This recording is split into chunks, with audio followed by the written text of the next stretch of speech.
Olá, que a graça do Senhor Jesus esteja com você. Mais uma semana se inicia e mais uma oportunidade de compreender mais coisas acerca do plano de Deus, da vontade de Deus para nós, revelado aqui na palavra. E vamos ter conhecimento desse plano, sendo guiados aqui pela lição da Escola Sabatina. Eu agradeço a sua companhia diária e a sua colaboração conosco quando você compartilha esse conteúdo com alguém. Muito obrigado, viu? Se ainda não é inscrito no nosso canal, se junte à nossa grande família e não se esqueça de deixar o seu gostei no final. Ok? Continuaremos estudando a missão de Deus que nos alcança. Essa é a parte 2. Muito bem. Vamos ao verso para memorizar, que está lá em Mateus 28, versículo 19, que diz assim, ó. Ide, portanto, fazer discípulos de todas as nações, batizando-os em nome do Pai, do Filho e do Espírito Santo. Em toda a Bíblia, o fato claro é que o Senhor Deus criou a humanidade para se relacionar profundamente com ela.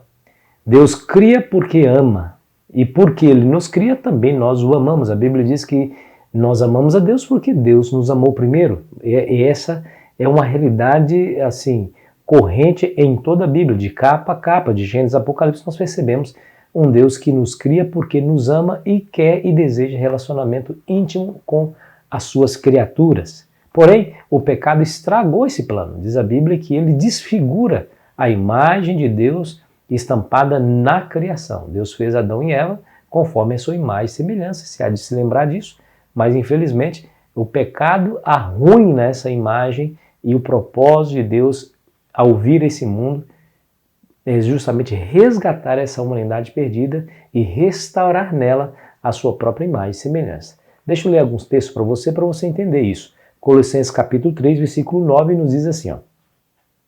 Não mintais uns aos outros, uma vez que vos despistes do velho homem com seus feitos, e vos revestistes do novo homem que se refaz para o pleno conhecimento, segundo a imagem daquele que o criou. Aqui o texto nos diz de um novo homem que se refaz pelo conhecimento, segundo a imagem daquele que o criou. Você está percebendo que essa é a vontade de Deus e essa é a missão de Deus. Quando você vai, por exemplo, lá em 1 João capítulo 3, verso 2, você vê isso de maneira muito clara. Quer ver? Ó? Amados, agora somos filhos de Deus e ainda não se manifestou o que haveremos de ser. Sabemos que quando ele se manifestar, seremos semelhantes a ele, porque haveremos de vê-lo como ele é. De lá para cá, essa tem sido a atuação divina.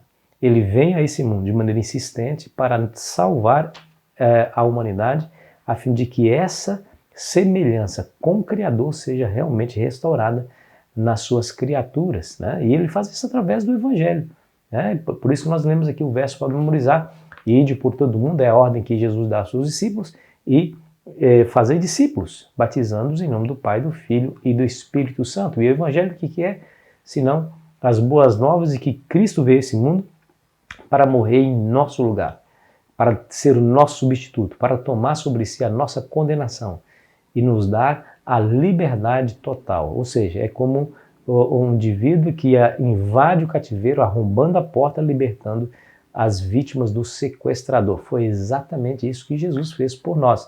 E ele faz isso através do Evangelho. Quando nós lemos o Evangelho, quando nós somos alcançados por ele, quando nós estudamos a palavra de Deus, os desígnios de Deus, Deus vai reconstruindo essa imagem lenta e paulatinamente no nosso coração, de maneira que o nosso desejo será sempre direcionado com o desejo de Deus. Haveremos de interessar por aquilo que Deus se interessa. Essa está aí a nossa segurança, né? Até o momento de que ele vai fazer novas todas as coisas. Então ele está fazendo isso hoje, que é o processo de santificação. Ele nos redime em Cristo Jesus, nos chama para perto de si, nós aprendemos dele que é manso e humilde de coração, e aí haveremos de refletir essa imagem de Deus em nós, a ponto de que as pessoas, ao olharem para nós, se confundam, pensando que está olhando para o próprio Jesus, ou seja, as nossas atitudes serão semelhantes à de Cristo. A imagem e semelhança de Deus será restaurada em nós nesse processo, nesse decorrer do tempo, até o momento em que ele vai refazer todas as coisas à sua perfeita ordem. Perfeita ordem é aquela que nunca deveria ter sido desfeita, né? Então nós estaremos agora de novo no plano original de Deus, com aquele intento original e primário, que foi exatamente nos relacionarmos com Deus intimamente, num relacionamento caracterizado pelo amor.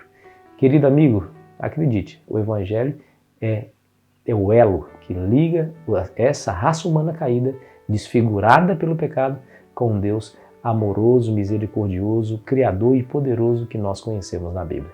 Que você seja esse agente da salvação, da pregação do Evangelho, para que as pessoas de fato encontrem esse Deus tão bondoso, tão cheio de vontade e desejo de se relacionar conosco. Vamos orar? Querido Pai Celestial, obrigado mais uma vez pela alegria de estar na Tua presença e saber que o Senhor conta conosco para levar esse Evangelho a pessoas que não conhecem. Só nos prepara e nos fortaleça para isso, nos dando a palavra certa. Em nome de Jesus. Amém. Foi muito bom estar com você. Amanhã começaremos, propriamente dito, esse estudo de maneira mais profunda. Espero você ansiosamente. Tenha um feliz sábado na presença de Jesus.